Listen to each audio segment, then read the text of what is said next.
News Director, who's going to moderate our forum this evening.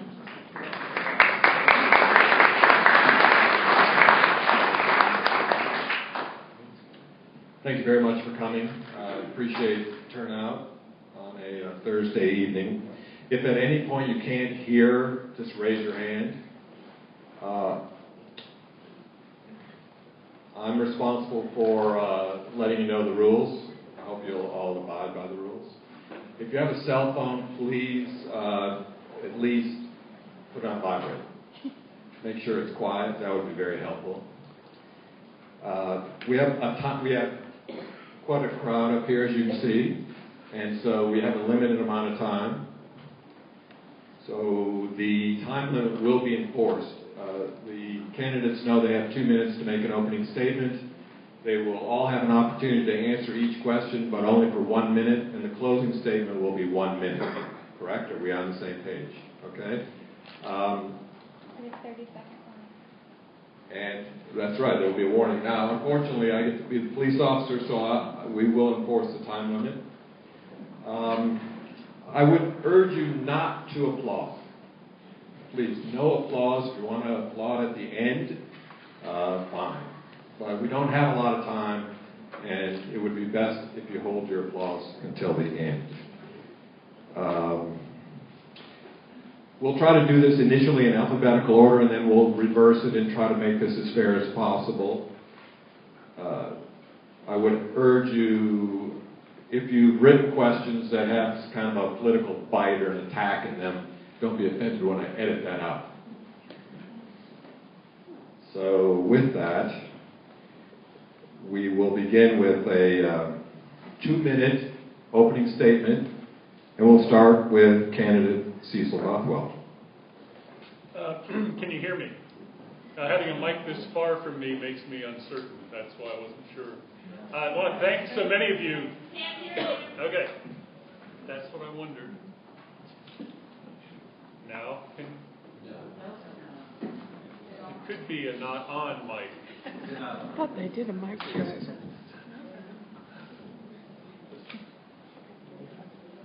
Thank you. I can lean over a bit here. Thanks to all of you for showing up here. It's really gratifying that people care enough to show up for a forum for a city race that's so typically underrepresented among voters. I mean, people don't show up to vote, which is a sad commentary. And I want to remind all of you that Tim Moffitt doesn't want you to vote. So vote, okay?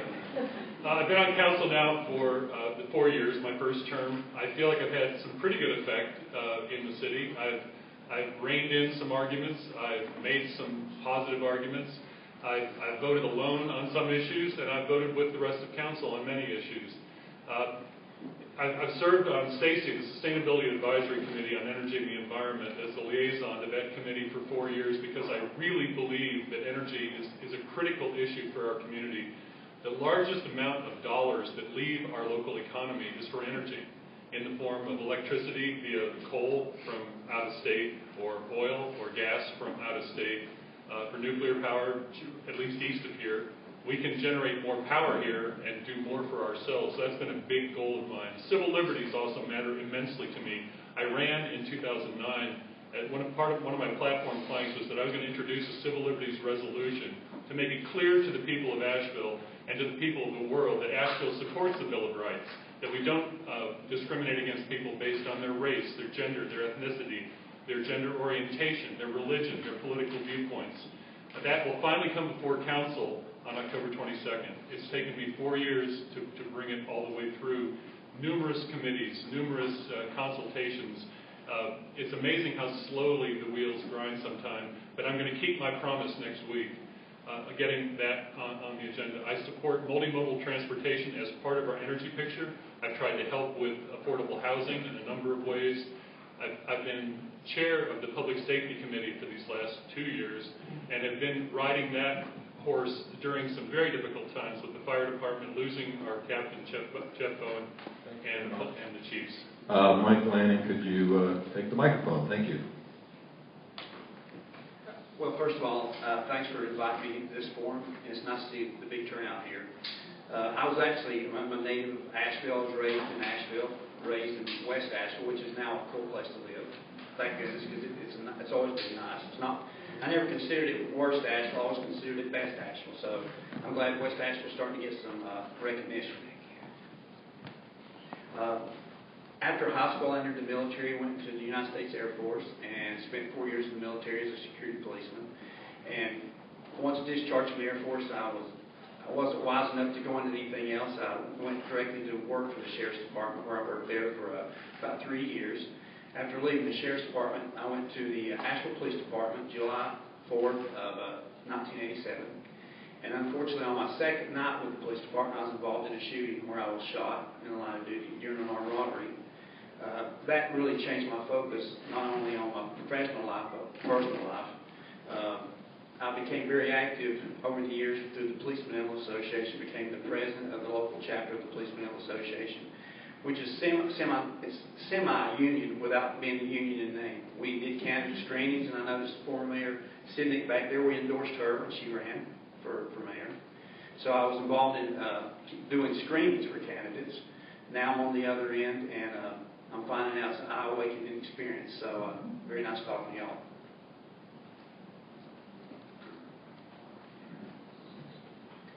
Good evening, everybody. Thanks to the League for having us and for throwing a great forum and a great room here. My name is Gordon Smith. I'm currently a member of Asheville City Council. I was elected in 2009. I graduated from Warren Wilson College back in the early 90s and served overseas for a couple of years with a group called the Brethren Volunteer Service doing community reconciliation in Belfast, Northern Ireland with Protestant Catholic teens. I've since become a child and family therapist, working mental health with kids and families here in the area. When I ran in 2009, I ran on affordability and sustainability, and I've delivered on those campaign promises. We've been able to bring good-paying jobs to Asheville. We've tripled the Affordable Housing Trust Fund and created the Affordable Housing Advisory Committee. We have added miles of sidewalks, bike lanes, and greenways, as well as improving our transit service.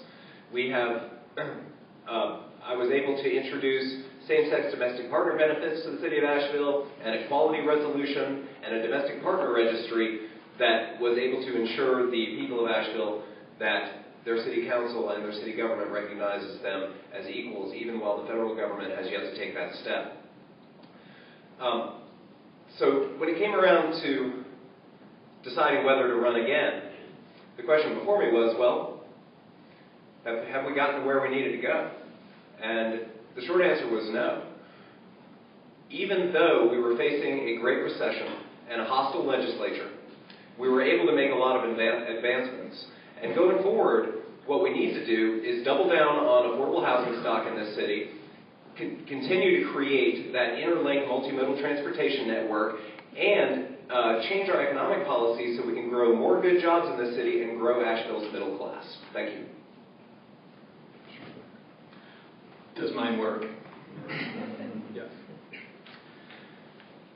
Hello, my name is Jonathan Wainscott. I would like to thank the League of Women Voters for hosting this event this evening. I'm a 42, almost 43-year-old father of 3 children. I've had the honor of being tortured by being a stay-at-home father for the last 3 years to my twin sons, which has been quite an eye-opening experience.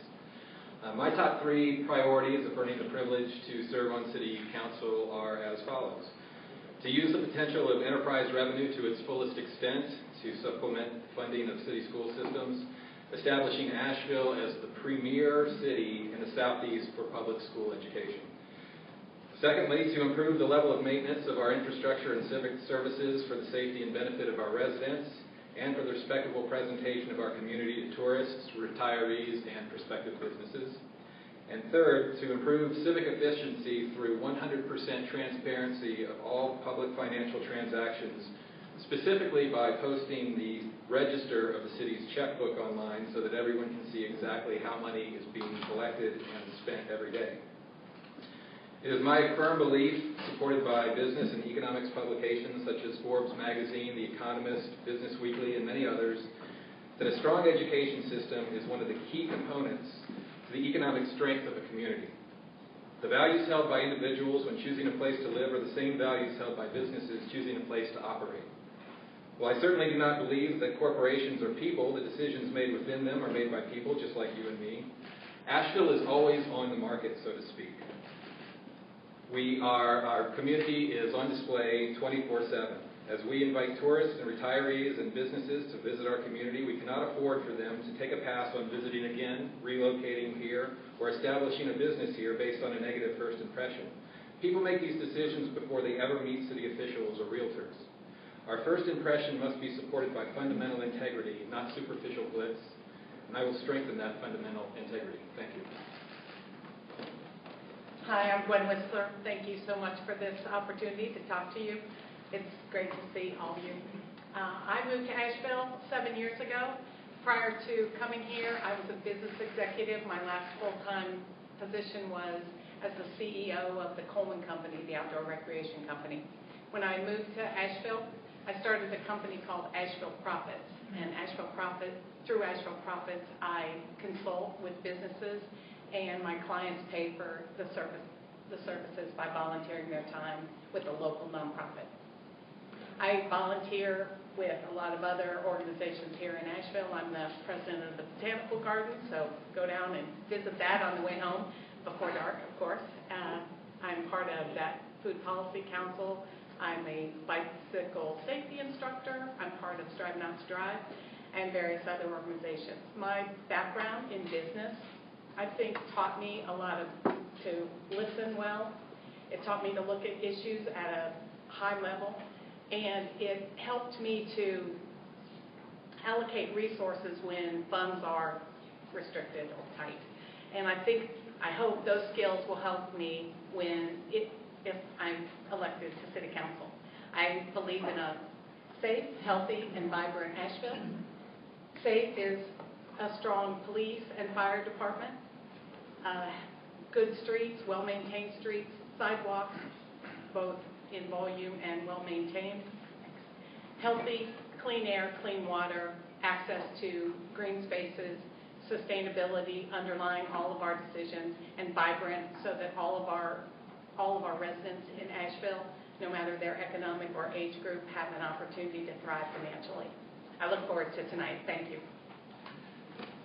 Let's reverse the order and start with Gwen Whistler, who you just heard from. You are running for an at-large seat on City Council. The General Assembly may impose district elections on the city. Is that a good idea? And they could conceivably change the number of members. What do you think the ideal number should be in terms of the size of City Council? Okay. I think deciding whether the city should have districted elections is really a local issue, and I would ask that the city actually vote on this. I've not heard a big hue and cry from the citizenry asking for districted elections, and I personally don't think Asheville's big enough to have districts. I think there's a benefit to have at-large seats, because I think you can look at the needs of all sorts of various areas if you're not districted, but mostly it's what the citizens of Asheville want. I don't believe that the decision to district the City Council structure in Asheville should be dictated on high by the North Carolina State Legislature, but I am in agreement with that. I think that that's a better system for Asheville. Most of the cities in North Carolina that are larger than Asheville, with just the exception of a few, have district elections. Several that are smaller than Asheville also have district elections. Asheville is very geographically segmented, and each area of town has a slightly different flavor and different concerns. I also think that district elections allows for a greater focus of neighborhood needs, and that's the most local place that politics exists. And so I think it would be a great benefit to Asheville. And I would also like to see the municipal elections shifted to a regular even year cycle to correspond with the state and national elections. I agree with Ms. Whistler that we need to be making these local decisions locally. We've seen an effort by the General Assembly to take our water system. We've seen an effort by the General Assembly to take our airport. This is another effort from the General Assembly to say to people in Asheville that their voices don't matter. So step one is the people of Asheville need to be making this decision, not legislators in Raleigh. My personal position around it is that folks who can put together a good campaign staff and earn enough citywide support, that folks from anywhere in the city can win. We've seen Councilman Pelley come from the East recently, Councilman Bill Russell, who had his place of business in the South, and spent the majority of his time in the South, was a recent winner. So I think that we've had folks from various areas of the city prove that if you're willing to come forward and make a good run, that you can win. I would also say that being a public servant in this way is something, I'm going to have to stop, but I respect everyone who's willing to take this shot and run for council. Can you hear me? Incoming. Okay. Well, I've got mixed emotions on it. I don't think the legislation dictates to Asheville what to do. On the other hand, am I totally against district elections? No, I'm not, because currently I'm the only one running from South Asheville. And I've been growing up here and living here all these years. I've noticed that for years and years, many years, if you haven't lived here a long time, there's always been from the 70s, 80s, and 90s a group from the Kimberly Avenue area, and it's a law firm, and they've always either had someone on council or they've had the mayor in position. So I think they've always ignored other sections of town. And I find it refreshing that you've got a female African American from West Asheville as the mayor now. That's a good thing. So I think going to district elections, I think you do actually pay more attention to the local area, and you can have more input. And currently, I don't think you have that. Rather than repeat much that's been said, I'm solidly for the at-large elections at the size Asheville is today. Chicago, for instance, has district elections, and each district is about 50,000 people. If we had that here, we'd have 1.5 districts. I think, although there are different areas of town, we're pretty homogenous. And to address the year that the elections occur, which was part of the bill that Tim Moffitt proposed, although it hasn't moved forward yet, I don't think it should be moved to even years, because city issues, although we don't get big turnout in city elections, city issues would completely disappear in a presidential election year. There would be no front page coverage at all of city issues. And I think having it in odd years helps the league and others raise city issues to some kind of prominence. I should let everyone know that it's occasionally I will ask yes or no questions, and I will insist that they be answered yes or no. So, not to be rude, but just to change the pace and move this along, there will be some yes or no questions. Mike Lanning, you raised the issue of Terry Bellamy, a black female mayor. And we'll start with Gordon Smith on this. When the new city council is sworn in, there will be no minorities on council. What does that say about the city, if anything at all? I think what it says about the city is that each of the members of city council has to be sensitive to all the needs of all the citizens of the city. That if we look at various socioeconomic and racial groups that may not be represented on city council, that it's going to be up to us to reach out to those communities and to hear from them and make sure that their needs are met at the council level and that the concerns are heard. I will say that Terry Bellamy is one of these people who she ran several great campaigns. She ran really young and won, and then won again to get on council, and then ran for mayor and won, and then ran again and won. So I think it just goes to show that folks with talent and enthusiasm and energy can make it happen. Let's go to Mike Lanning next. Same question. Yeah. Well, it's like Gordon said, you'll have to reach out to the community. And I entered the race at the very last minute myself, because I waited until the last day and I seen nobody was filing. And unless someone files and tries to run for seat, you're going to have the same thing happen. And again, you want to make it tough on incumbents. I mean, you don't want to give them an easy chance. So I jumped in at the last minute, and I really don't know what the answer is. I'm finding out funds, I raise less funds than anyone, and it's obvious because I was a police officer and everybody I worked with, or for, because I was a police officer. But more needs to be done, and I don't know what the answer is, but reaching out to the minority community is a big, big plus. Going this way? Yeah. I find it somewhat troubling that we don't have more diverse representation. We did have a Latino candidate 2 years ago, I believe. We've occasionally had African American candidates. Obviously, we're right now 6 white and the mayor right now. But we voted unanimously to fund the Eagle Market Street project, which is going to revitalize a historic black district in the city. So we're not ignoring any particular community because of our race. I hope we see beyond that. But I would have been thrilled had we seen a more diverse candidates pool this year. I can't tell whether people are getting really bored with city or if they're really happy.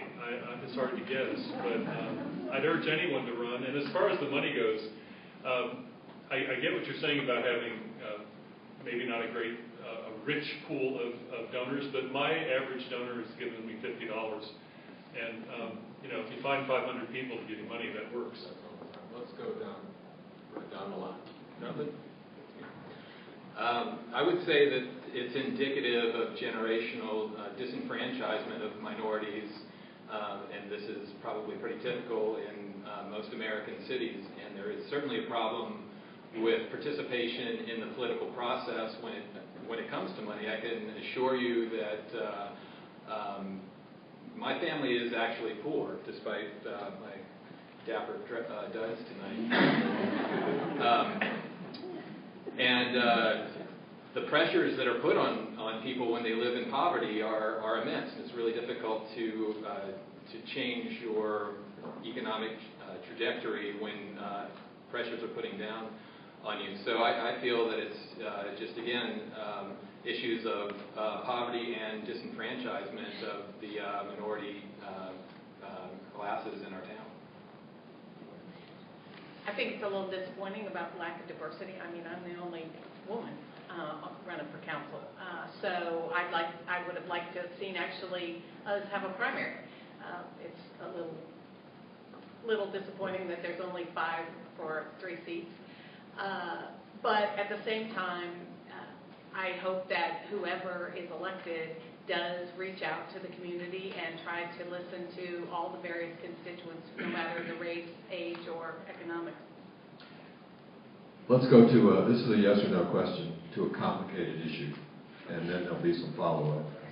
Yes or no, should the city drop its legal challenge of the General Assembly passed law that transferred ownership of the water system and control of the water system to MSD? We'll start with Cecil Bothwell. Hell no. No. My daughter's in the room, so I'll say just no. No. Let's start with Gwen Whistler on this, the follow-up then. How would you end the dispute over who owns and controls the water system? Well, I'm hoping that the lawsuit ends it favorably for the city, and if it doesn't end it favorably for the city, I would support going further as far as we can go legislatively. At the same time, if it is reasonable, I think it would be a good idea for city leaders to start reaching out to Hendersonville and Buncombe County and see if there's some way that we could work it out. But I don't think that's an alternative to maintaining our water. I certainly don't believe that we should drop the water suit, and I guess the coin is sort of in the air right now. Some people think that it's a slam dunk because Tim Moffitt way overreached in this.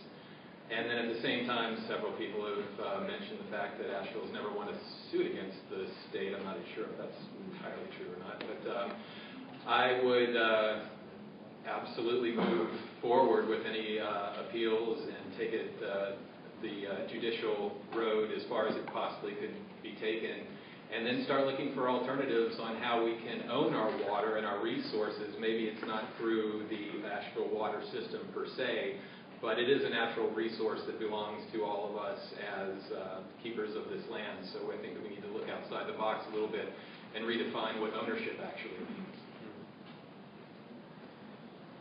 So going forward, the judge is going to hear the arguments from both sides in about 4 or 5 months' time, and then issue a verdict after that.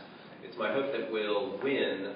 The founders of our city had the foresight to purchase 20,000 acres of pristine watershed that is all of the citizens of Asheville's right to keep and to share it.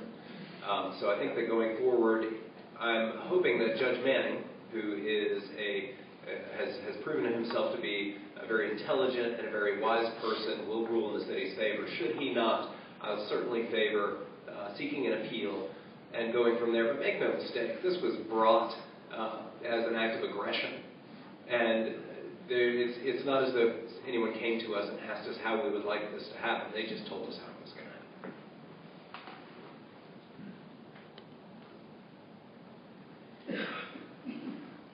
Well, no one knows, being a former law enforcement officer, no one knows how the judge is going to rule. I mean, they take a lot of things into account. But I truly believe the city will win this. But the history of the city winning lawsuits is very poor. I mean, I've been involved in 2 lawsuits, worked for the police department suing the city over sick time and other issues because the city staff made dumb decisions. And I'm 2-1. So I'm hoping that the city wins this. Because if the city loses it, we're in trouble financially, and we're going to have to tighten our belts and look for other things and change our priorities when it comes to spending.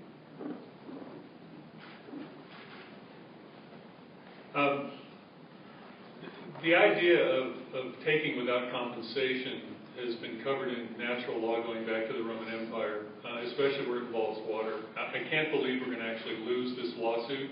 If this judge decides against us, I would certainly advocate an appeal on the constitutional question of that exact thing, taking something, private property, which under our state law, when a city owns something that's used for proprietary purposes, that's for something which is not in the normal course of business. In other words, the city doesn't have to have a water system. So it's a proprietary business. It is treated under the law as a private ownership. And taking private land without compensation just cannot occur under our U.S. or North Carolina constitutions. So I think we're bound to win this. And I will say this, they can have those pipes when they pry my cold dead fingers. Let's start with John Wainscott on this. In the same vein, I guess, what steps would you take to improve the city's relationship with the local delegation? I would like to boldly stand up and take the challenge that the NCGA has sort of thrown down on us to operate our city a little bit more like a business. The city is actually a corporation, and I think there are a lot of opportunities available to us to expand revenue in through enterprise revenue rather than taxation. So if we are given the challenge to operate more like a business, then we need permission to do the fundamental thing that a business endeavor is, which is to make money. This is specifically about participating in the bottled water industry, as we have copious amounts of water available to us for incredibly cheap amounts of money and railroad access. I think that we need to move from the pennies end of the bottled water industry spectrum to the dollars end and try to generate money outside of our taxation structure. So I would just answer the legislation's challenge. Let's go to Gwen Whistler on that, please. Well, I would advocate continuing to talk to them. I feel like we have to play the hand we got dealt.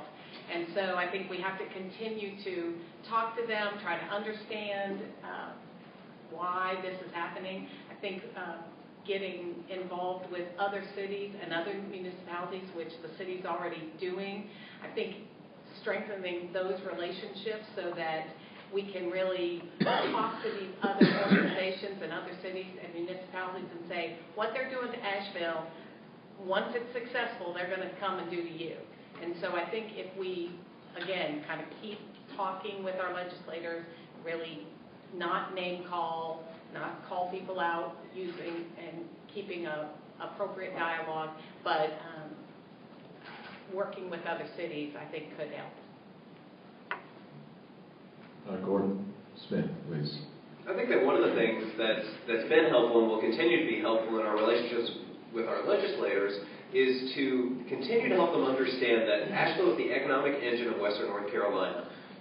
That in addition to being the job center, we are also the revenue center for a lot of what is provided to all of Buncombe County residents, and that in order for our city to remain healthy, there are a number of things that we're going to need to continue to be that engine. So I think making that case is important. On another level, maintaining those lines of communications. Before I came here today, I sent an email to Representatives Moffitt, Ramsey, and Fisher regarding the cutting off of funding for the Women, Infant, Children Nutrition Assistance Program, asking for their help in restoring that funding rather than seeing children go hungry. I believe that we can find common ground around things like hungry children and other priorities. So I think that keeping those lines open is going to be really helpful in continuing to make our case. Well, the first step you have to do, you have to reach out and try to speak and dialogue, and you have to get along with your legislation. Because the legislation did this for one reason, because they could, and because Tim Moffitt was upset. And you got to give Tim Moffitt, I don't agree with what he did, but he's smart. What he did was, the city pushed him around, and he paid some fines, filed to run, won, and now he's pushing the city around. So I don't agree with what he did, but he's smart in what he did. So you've got to work with, you've got to contact the legislation, or, and I really believe this will happen, I truly believe the election cycle will weed them out. And I believe that will be a great help. I agree with Mike, only I take a little stronger position on that. Tim Moffitt's a board member of ALEC, the American Legislative Exchange Council. He is marching in lockstep with that organization nationwide, introducing legislation here that's happening across the country. This isn't unique. I don't think there's any way to reason with that man on issues that matter, because they've decided they want to hit the cities. The cities are the strongholds of Democratic voters, and they're trying to weaken cities across the state and across the country. That's why my campaign this year is chiefly organizing young people to go into the streets, to go door to door, to do phone banking next year to take Tim Moffitt home. That's the way I plan to deal with Tim Moffitt and with Nathan Ramsey, who's marching in lockstep with Tim. I don't think there's any working with these people. They're ideologues who are ramming their ideas down our throats after not having run on those ideas. They ran on a small government platform, and now they're going to Raleigh and telling us what to do. I won't take it. Let's move on to an education question. City Council appoints members of the Asheville School Board. Do you support that system, or would you like to see city school board members run for seats on the school board? And we'll start with Mr. Wingscott, please. I'm not well-versed enough to really answer that. I think that we do need to have better oversight, so whatever mechanism serves to that end, I think I would prefer. I would imagine that City Council would be able to stay on the heels of the board a little bit more consistently than elected officials who only have the opportunity to weigh in every few years. So I would imagine that City Council system currently is adequate, but I do think that more transparency and more oversight needs to take place within that system. Let's go to Gordon Smith next. I'm open to the conversation of it. I haven't done a lot of research as far as how it works in other cities, but I have heard from people it doesn't matter where you are on the socioeconomic spectrum or political spectrum. I've heard different views on this from a lot of different people. So I'd be interested in examining it and seeing where to go from here. Michael, please. Well, first of all, I've got a real problem when someone's leaving and paying them $175,000. I've never worked at a job where they're paying me that much to leave, or I'd keep working somewhere and keep leaving. So, I mean, I personally think probably having elected officials, because they're held more accountable. Because if you don't like what they're doing, somebody else can run and they be unseated. So. Cecil Bothwell, please. Yeah, I generally agree with that anyone charged with spending tax money should be an elected official. It's the reason I, for instance, opposed the Business Improvement District downtown, where a non-elected board would be given tax money to spend. I really think we'd be better off with an elected school board, although I haven't looked closely at the issue. It's kind of weird that we get to appoint the board, but we have no control of the budget at all. The budget's determined by the school board and by the state and by the county to some degree, and so we're appointing people that we really can't hold accountable to the financial outcome. Gwen Whistler, please. It is a complicated issue. When you appoint people, I think you can get a broad range of skill set and interests to bring to the table, which I think is good, especially in an organization that's so specific as a school board. On the other hand, if they're elected, they're a lot more accountable. So I think I would like to study it more. I do, though, question that the fact that the City Council has appointed those people. I argue that they aren't accountable to City Council. So I think as a City Council member, I would ask that maybe City Council reach or require that the school board be a little more accountable to City Council. Let's do a quick yes or no question. The state may force the consolidation of city and county schools, and we'll start with Mike Lanning. Yes or no, is it time to consolidate city and county schools? Yes. Yes. Gordon Smith? No. John Wainscott? I don't think the conversation has even begun we haven't even had it yet to answer that question in a yes or no way. Sorry. Gwen Whistler, please. No. Want to weigh in, Cecil Bob? No. Just a quick follow-up, the prerogative of the chair. I'm just curious about this. When you were in school K through 12, Gwen Whistler, did you attend public or private schools? Public. Next. Public. Public. Public. Public. And do any of you, and we'll start with Cecil Boswell, do you currently have or have you had children in the city school system? No. No. No. I currently have one and two waiting to get in. No. Thank you very much. Let's talk about we'll have two more yes or no questions, if you don't mind. Do you have confidence in Police Chief William Anderson, Mike Lanning? No. Yes. No. Gwen Whistler? Yes. Yes. I'm going to start with Cecil Bothwell. Same question, yes or no. Do you have confidence in City Manager Gary Jackson? Yes. Yes. Yes. I don't consider that a yes or no question. Okay. Yes. Yes, okay. Right now, the police department is undergoing a strategic planning process. It's underway. Is the police department, Cecil Bothwell, the right size? Do we have an adequate number of police officers for Asheville?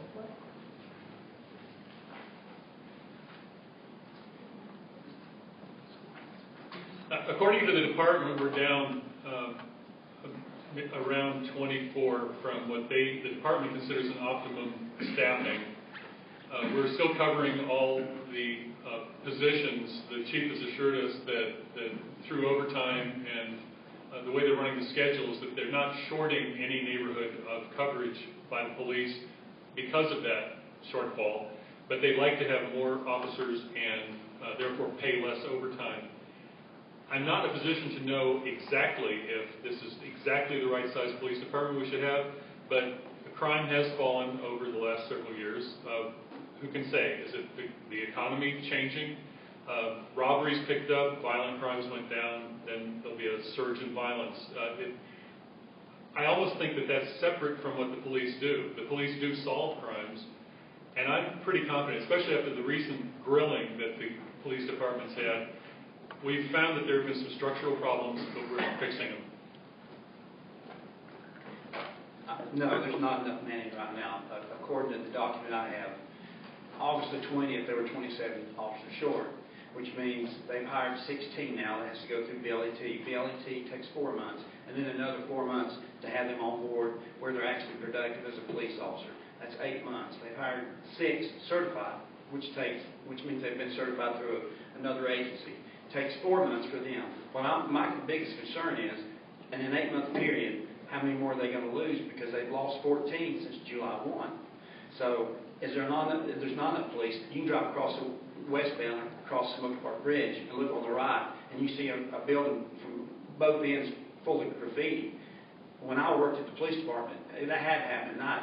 And it's hard to believe that somebody could spend that much time and do that much damage to a building without being seen. So they're shorthanded, they're overworked, they're having to work on their days off. And I ask you, would you want to work a 12-hour shift coming at 6 o'clock in the morning and supposed to get off at 6 in the evening to get a wreck on the Smoky Park Bridge and end up working until 10 o'clock at night? They're undermanned. I think they are undermanned to a certain degree, and that's something that we get to look at going forward. I think ultimately, though, when you're looking at crime statistics, the things that you want to look at is how to raise the well-being of the people in your city to reduce poverty and to make neighborhoods more walkable and livable. If you want to prevent crime rather than hiring cops to catch criminals, I think that's going to be your most productive way forward. As far as making long-term investments in the city, what we need to be doing is addressing those things that are going to grow the middle class here. They're going to provide better jobs, they're going to provide more housing, provide better transportation, provide access to affordable fresh food, so we can bring the crime down through prevention. I think that we do need some more staffing in the police department, and that's something I'm hoping the chief's going to bring to us soon. But ultimately, that's not the solution. That's right. I've never heard of reducing crime through fresh food, so that's a little bit new to me. I think that in addition to the fact that we've got low numbers, quantifiably that the police department is understaffed, we also have a problem with high turnover, so we've got a lack of experience within our police force as well. So that the numbers of police officers is one number, but we also have a low number of years of experience in the police force. One of the ideas that I would like to explore is the concept of an auxiliary police unit. This would be police officers that respond to property crimes, nonviolent events, and officers that are there to take police reports, and maybe we can spend less money training officers on armed force and have a unit that's there to serve the public and be more public assistance, peace officers, and augment our police force a little bit more and try to bring some affordability into raising the staff and improve morale so we don't have high turnover. Let's hear from Gwen Whistler, please. From what I understand, yes, I think we are probably understaffed. I don't think that you should staff so that you have to require officers to work overtime. That being said, I did go to the community meeting where was in downtown Asheville, and the citizens are mixed on how they feel about the police. I think certain programs that the police have are really being effective. I think the community resource officers program is effective, and neighborhoods seem to feel that those are helping with crime. And then obviously there are a lot of other issues. It wasn't all positive. So I'm hoping that when this whole study gets finished, that Chief Anderson and the department will come forward and present that to City Council, and we'll improve safety in the city. Let's begin with Gordon Smith on this. Other than property taxes and sales tax revenue, where can the city turn for a consistent and reliable source of revenue?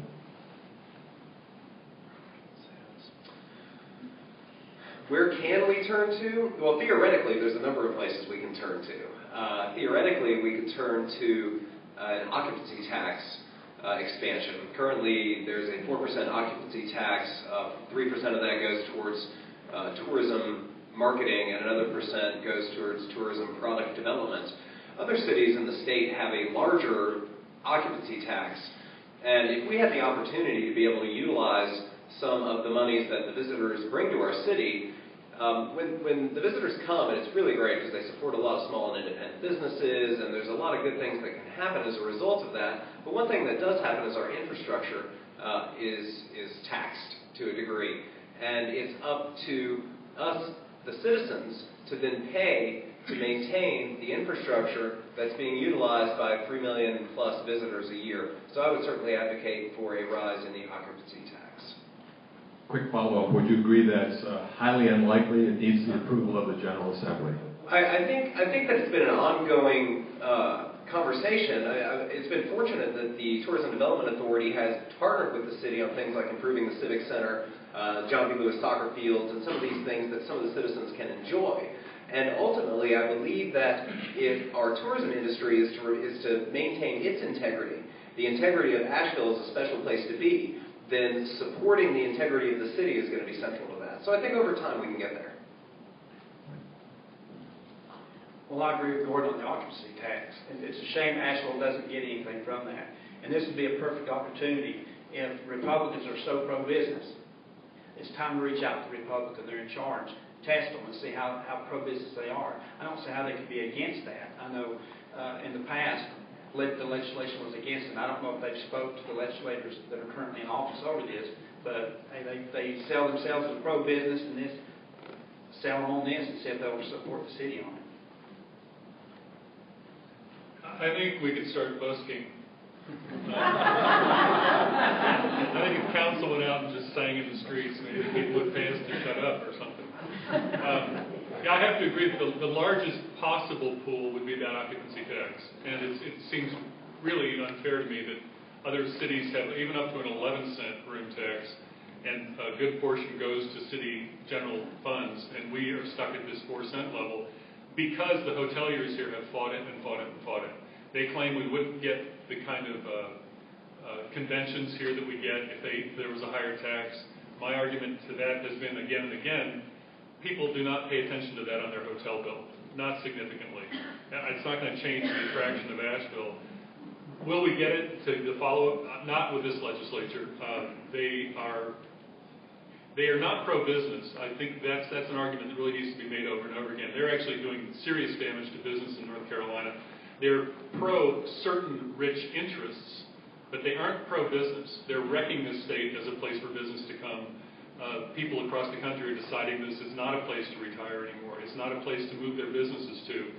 So I don't think we can count on the current legislators at all.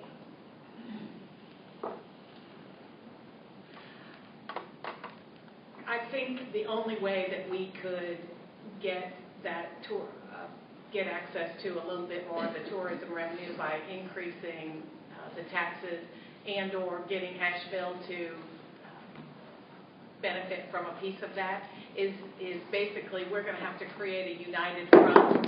So it's going to have to be the leaders of Asheville and the hotel industry going together to Raleigh. I think that's the only way we could get access to additional funds. Let's start with Mike Lanning on this. Oh, wait a minute. Oh, Mr. Waitscott. one more, sorry. That's all right. If I were to ask you how you felt if you sold a house for $176,000, and I told you that a year later, that same house with very little improvement sold for between $62 and $93 million, I believe that you would feel probably that you got out of the game a little bit early. New Belgium is going to be brewing 500,000 barrels of beer a year once they achieve maximum capacity. That's 62 million gallons of water a year that they're going to require to brew this much beer. 3/4 of that goes back into the sewer system. The retail value of that water is anywhere between $62 million and $93 million. In the market research, all you need to do is go to Harris Teeter and look at the price of a gallon of water. The other day, I went in there and I saw a gallon of water that was shipped here from Virginia. It had a picture of a dog on it. 3% of proceeds go to the SPCA, which sounds great. It's $1.60 for a gallon of water. And again, we are selling water to companies like New Belgium. And this is not to say that we should not have New Belgium do this. This is just to illustrate how much water we have and how little it costs us. 62 million gallons of water being sold for $176,000. So again, if we can move our position on the spectrum in the water, bottled water industry, we can generate many millions of dollars in enterprise revenue. It's completely outside the taxation structure. Well, let's stick with John Wayne-Scott on the next question. It's Jonathan, by the way. Jonathan, sorry, Jonathan Wayne-Scott. My name's David too, so I understand that. Yeah. I won't call you David. This is a yes or no question. We'll do it really quickly. Do you support the planned construction of the New Belgium Brewery in the River Arts District? Not as planned. Yes. Yes. Yes. Yes. Thank you. What can the city council actually do to attract high-paying jobs to this area? And we'll start with Gordon Smith.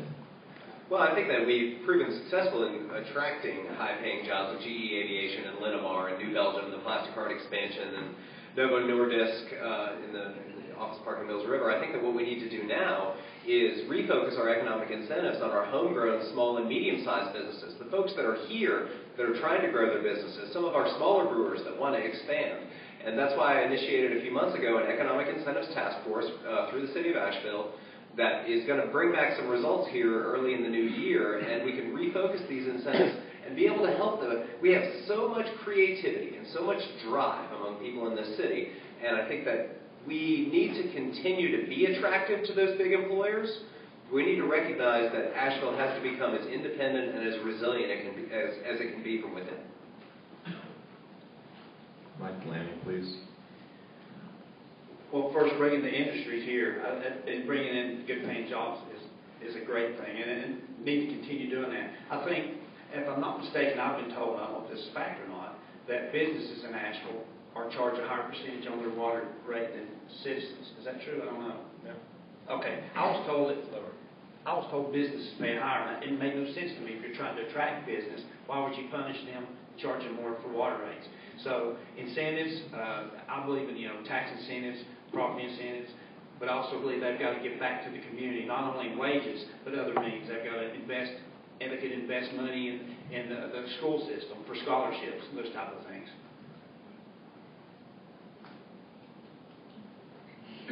I didn't know if you were mixing it up.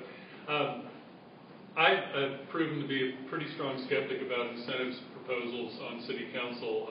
I think the only one I voted for so far was the New Belgium one, and that was because it's going to be a transformational project. It's a worker-owned company. They've got a stellar environmental record, and it's going to be a game changer for Asheville. Every business that comes to us wants incentives. They all say, well, if we don't get this, we're not going to show up there. I think that's generally not true. I think that the way we make economic growth happen here is to make Asheville such an incredible place to be that businesses like New Belgium will want to come here. The workers own that company, and they wanted to come here. Philadelphia was their other choice. That was where they had a water supply that was suitable and a site that was suitable, and they decided to come here. That's the way we attract the kind of businesses we want to have operating in Asheville. And I think that we've seen it happen, for instance, in Boulder, Colorado, where a change in how the Okay, we're going to have to stop.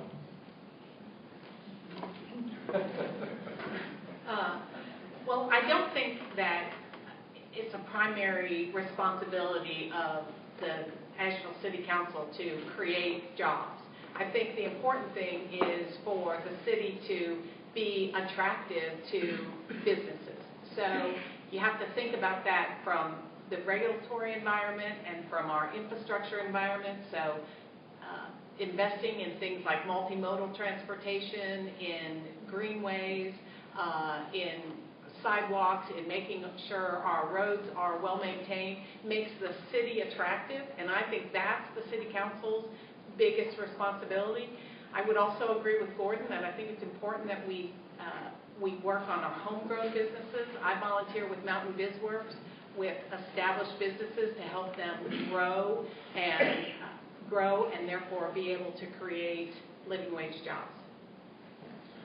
Forbes magazine currently has Asheville rated as number 29 of the top 200 cities to do business in and have a career. They use three metrics. One is the education system, one is job growth, and the other is the cost of doing business.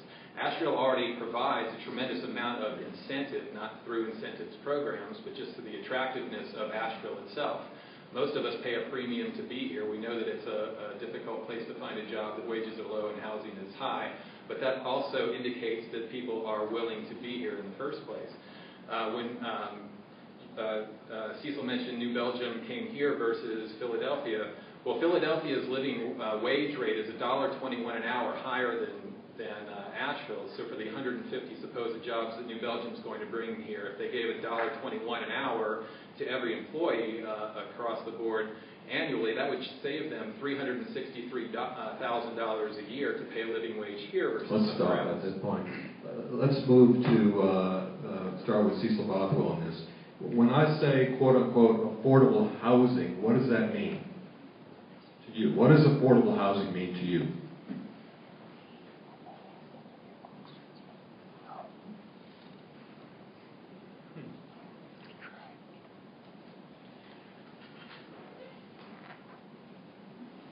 I think that our definition of affordable housing, our personal definitions depend a great deal on our personal income. I think we have to look at the idea that the workforce that's working in Asheville ought to be able to live in Asheville or in the near environs at a reasonable price. A third of income, I think, is considered a reasonable rent. I think it's a very difficult thing to accomplish within city limits, especially a place that's trying to appeal to rich people to vacation and move here, because we have people coming into the city bidding up the cost of housing and going to businesses that pay traditionally very low wages. So we're driving our workforce out to the margins, which is why I think that a more reasonable approach is to make transit more affordable so those workers can get to their jobs rather than trying to fight the market. Well, affordable housing, the first house I bought was 2 blocks from Pisgah, and it cost me $33,000. That's you buy cars now, it costs more than that. And they give you 30 years to pay off the house. Now you pay a car off in 7 years. So the basic deal with affordable housing is, can they make the house payment and still live and sustain with their other income? You can't put people in the homes that make them house poor. So it's a balance. Plus you got to live in a good environment where it's safe, and it's tough in Asheville. It really is. It always has been. And even my dad, the business he was in, they'd always say, we can't pay you a lot, but you live in Asheville. Well, you can't eat on happiness. So. The definition that the city uses is 30% of your income going towards your housing cost, although we're now looking at a formula called housing plus transportation, where that number would be 50%. I think that if people can live close to the places that they work and have more transportation options, then housing also becomes more affordable. The city has tripled its Affordable Housing Trust Fund, which is a revolving loan fund that goes to people who are willing to build more affordable housing that meets that definition that I just described. And so there's a lot of builders who want to help do that. And so the city is going to be there to help them with small, low-interest loans that they can then go to the bank with and say, hey, look, we've got the full faith and credit of the city behind us, and then they can get those bank loans. We work together with Mountain Housing, with Gibbons Estate, and with other organizations to be able to help create those in the city, and we need to do more of it. I moved here 15 years ago, and like I said a minute ago, the nature of living in Asheville is that it's a hard place to find a job, wages are low, and that housing is expensive, and that hasn't changed since I've lived here. I don't know that any policy that we could employ would put any measurable amount of downward pressure on the housing market. Again, most people know that this is a great place to live, and I've eaten plenty of happiness sandwiches, and they don't go very far. But I don't really see what City Council is going to be able to do. I approve of the Housing Trust Fund. It does help some families, but it doesn't really change much of the market. So again, we have to focus more on how to put more money in people's pockets, because Asheville is Asheville, and it's a wonderful place to live, and people pay a premium to be here. And that describes the demand, and that will always describe the demand no matter what we do on the supply side of the equation. Right. Affordable housing, I guess I would define as about a third of what your wages are. And so it changes according to what your wages are. And so I think that the city should be working to bring businesses or encourage businesses to be paying living wages or above and attracting businesses that will pay living wages. And I agree. I think there is a bit of a problem. This is an incredibly attractive place to live. We're a lot like Boulder and Denver, and so you are always going to get pressure. The market will bid the housing prices up. We're going to be running short on time, so I'd like a quick response to a couple of more questions. What are the top 3 most pressing issues the city faces over the next 12 to 24 months? Let's start with Gordon Smith. The city. The 3 most pressing issues the city of Asheville faces over the next 12 to 24 months. Okay, well, I think that we've described a lot of them already up here. More living wage and family wage jobs, more affordable housing, and the need for more affordable transportation options. Gwen Whistler on that? Fiscal issues, basic city infrastructure, and transportation. Jonathan Wainscott, please. The lack of innovation and creativity on city council, I would volunteer to improve that. And again, education with our defunding statewide and at a federal level, it's definitely going to affect all of the children in this city as well. And basic maintenance of our infrastructure so that the people who visit here every day, who are here in town right now, see a respectable community that is putting its best foot forward. Police, if you don't stop the retention of the police department, it's going to be a big problem, because the top priority in any city should be your public safety and the safety of the citizens, number 1. Number 2 would deal with affordable housing.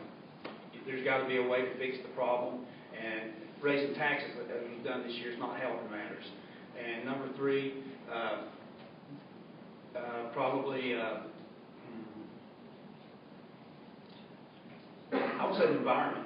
Start spending more time on the environment, trying to address those problems, bringing in new industry. I think rapid deployment of energy conservation measures and solar energy is absolutely critical to the future of our country and our planet. And that's why I'm turning a lot of my energy toward helping businesses and individuals here to that as quickly as possible. We are truly facing a crisis time on this. I mean, if you look at the new IPCC report from the United Nations, we've got a 2 or 3 degree window that we might fit into. If it goes to the top end, we're cooked.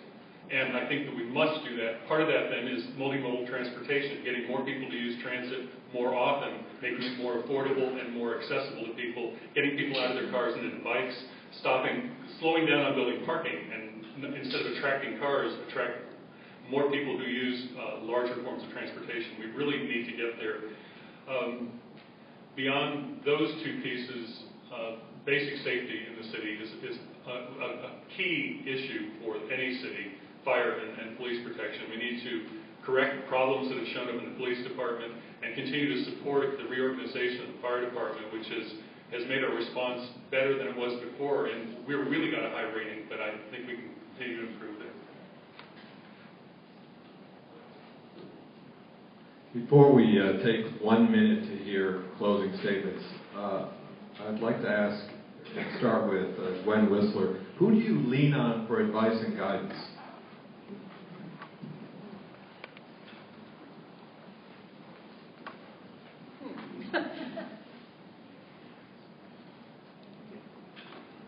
Can I give a lot of answers, or do you just want one somebody?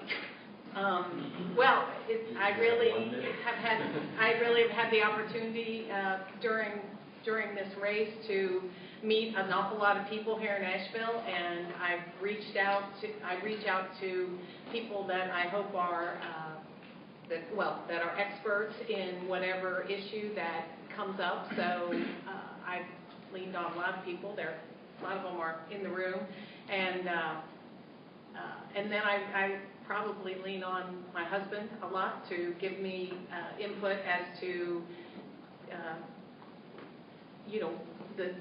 what the citizens of Asheville just want to make Asheville a more pleasant place to live. Let's just move down the line, John. Sure. Several years ago, it occurred to me that one of the things that's lacking in our culture in America is the involvement with what I call tribal elders, that we don't have a cohesive community family, that we've become more compartmentalized and in a very individualized society. So I've been looking, especially lately through this council race, to my tribal elders, and many of them are in the room tonight, and they're really not all that old. And without a doubt, the strongest post that I have to lean on is the lovely redhead right over here, my wife, Keen Wainscott, who I am blessed to have here tonight, and thank you, baby. It's a good question, David. At a personal level, I certainly lean on my wife, Rachel, and my friends, and so many of them are so involved in the community, and I can always count on them to give it to me straight. For things like trying to figure out how to make Asheville a more food-secure community, I reached out to hundreds of people across the community, people who are experts in poverty or public health or local commerce or land use, to help to try to figure out how do we best address this problem. For affordable housing, we're reaching out to the experts in those areas. Finding those folks who have the most knowledge and seeking the guidance from them is really important. I also reach out and get a lot of guidance via social media. I've been one of the most accessible out there council members in the history of the body. So on Twitter and Facebook and Instagram and other social media, I'm always trying to keep my finger on the pulse of those communities that are involved there too. And lastly, I'd say my other fellow council members who are all taking their jobs very seriously and are looking to make Asheville the best place it can be. I don't know if this is a strength or a weakness, but anybody that knows me knows I have a difficult time asking for people to ask for help. I don't ask for help. But when I want an honest opinion of someone, I usually go to people who disagree with me, and I'll bounce things off of them. Usually they'll give you an honest answer, whether you agree with them or not. But as far as depending on, I've got my entire family lives here in the Asheville area, and so I hate asking again for any help from anyone. But when I ask for help, I ask my parents and I ask my friends, and of course I'm engaged, so I ask my fiance, and she's the one that gives me permission. At the macro level, Noam Chomsky, Paul Krugman, Robert Reich, that would be a good start. At the local level, I've been amazed at the feedback from people. I didn't realize how many emails would get written to council members. Sometimes when there's big issues, we literally get hundreds a day. And I do read every email that comes to me on an issue, and I respond. If you send me a carbon copy of one that's going around, I will send you a carbon copy of a response. But I do listen. I do try to hear from the people. And I think that's really important because we're elected as representatives of the community. I also reach out to community groups as much as possible. As I was talking about that civil liberties thing that I've been working away on for almost 4 years now, there was an interfaith group that included representatives of churches across the city, synagogue and imam from a mosque. Then there were people from different ethnic communities, particularly including Nuestro Centro and the Latino community, talking to them about their problems. Let's wrap this up with 1 minute statement from Gwen Whistler. We'll just run down the row after Gwen Whistler. Thank you very much. Thank you very much. I enjoyed it. I hope that you learned a little bit more about us. I would ask for your vote. Remember that I'm going to be the last on your ballot, but I hope that I'm your first vote. Thank you all for coming today and bringing your questions and listening to my thoughts on how to move Asheville forward. We're vexed with having a high cost of living and an aging infrastructure that bears more attention than we can fund through taxation. Rising property values do indeed add a certain amount of wealth to the community, but they also increase the cost of housing and commercial activity. The rising tide of growth in our town has only served to raise the lifeboats to a higher level, but the passengers are still lacking basic needs. My plan to increase our community's wealth by creative growth, the enterprise revenue, evaluating or elevating the quality of our school system to an unprecedented level in the region and making Asheville a more attractive place to bring businesses by investing in its core rather than risking financial resources. Funding businesses that promise jobs but cannot guarantee success is the most fiscally responsible path. At the same time, our potential to gain wealth through smart use of our natural resources can reap great rewards for our community while being good stewards of the environment at large and the quality of life at the most important level, your home. I offer innovation, candor, empathy, and humility to add to the leadership of our town. Thank you very much. Gordon Smith, please. Thanks to the League and for all of you who came out tonight. Asheville was recently named one of the top 10 most charitable communities in the nation. Over a third of our citizens have been out there volunteering to help one group or another. And that's something that makes it a real honor to be able to serve this community. I feel like I get to be a public servant in a community of people who are working to serve one another to make this the best place it can be. I want to help grow Asheville's middle class, to be able to grow those living wage jobs, have more affordable housing, more affordable transportation, more access to healthy, affordable food. I need your help to do that. I would appreciate your vote. If you'd like to come out and help us canvass or phone bank, Mr. Parker Sloan can point you in the right direction. He's waving his hand right now. And I thank you all for being here. Thank you very much. Mike Landon, please. First of all, I want to thank the League, and I want to thank everybody coming out. I know people are busy, and for them, this large of a crowd to come out, I appreciate it personally. Since I grew up in Asheville, I'm a native, and I spent 30 years enforcing the civil rights and protecting people's rights, and served this city for 30 years, and I would really like to continue serving on city council in that capacity. But there's a lot of issues dealing with the city, and I'm here. That's the reason I got involved. And I don't know everything, and I'm going to rely on people out there because I'm not afraid to ask the question. If I don't know anything, I will ask you, and I know you'll give me an honest opinion. Thank you very much. I've had a really great time being on council these 4 years. It's been a tremendous group of people to work with, and I think we've got a pretty good city staff. I mean, any 1,000-member organization, they're going to be weak links. There's no doubt, but I think it's really an amazing group of people to work with. And so I'd like to try it again for 4 more years. I've lived here in Buncombe County for 33 years now. That's over half my life. On October 16th is my 63rd birthday. I'm having a big party to show you that I'm not always grim. It's going to be at the Great Eagle. We've got B.J. Lederman, David Lamont, and Marshall Ballou are going to be there. You remember him from the Radiation Blues Band around here. So we're going to have a good time. And I've been particularly grim about the global climate situation lately because I've read the newest IPCC report, and it is really, really pretty dire.